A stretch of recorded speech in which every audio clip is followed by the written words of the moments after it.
मुख्यमंत्री एकनाथ शिंदे यांच्यावर अडळ श्रद्धा ठेवून खासदार भावना गवळी यांनी त्यांच्यासोबत जाण्याचा निर्णय घेतला आणि 5 टर्म निवडून आल्यानंतरही त्यांची आज उमेदवारी काटण्यात आलेली आहे। माझ्यासोबत भावना गवळी समर्थक आहे, आपण त्यांच्याकडून जाणून घेणार आहोत त्यांना काय वाटते।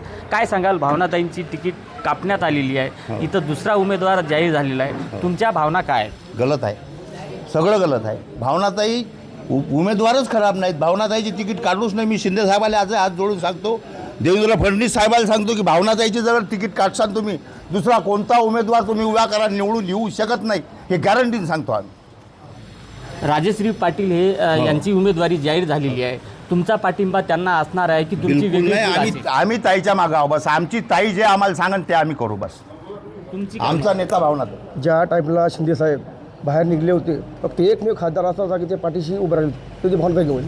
भावनाताई गवळी हिने संसदमधले 13 खासदार साहेबाच्या पाठीशी उभी केली आणि आज साहेबांना ताईचा हे घात केला।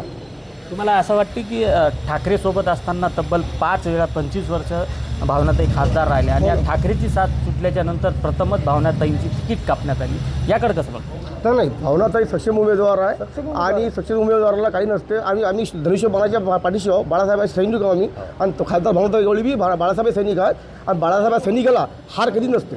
उद्धव ठाकरेंची साथ सोडल्याचा पश्चाताप होते? नाही, कारण आम्ही बाळासाहेब शिवसैनिक आहोत, आमचा धनुष्यबाण आहे, आम्ही रक्तमासाचे सैनिक आहोत, हाडामासाचे आहोत, आणि भावनाताई हे बी हाडामासाचीच आहे। भावनाताई आमच्या मनामनात आहे, आमची भावना आहे। पुढची भूमिका काय असेल? खासदार भावना गवळी समर्थक म्हणून तुमची भूमिका काय असेल? जे ताई सांगाल ते पूर्ण दिशा।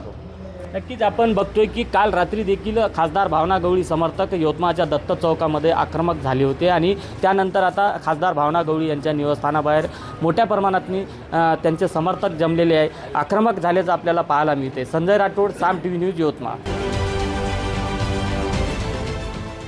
देश विदेशातील प्रत्येक घडामोडींचे लाईव्ह अपडेट मिळवण्यासाठी आता साम टीव्हीच्या सर्व सोशल मीडिया प्लॅटफॉर्मला लाईक, फॉलो आणि सबस्क्राईब करा। तसंच सर्व नोटिफिकेशनसाठी बेल आयकॉन प्रेस करायला विसरू नका।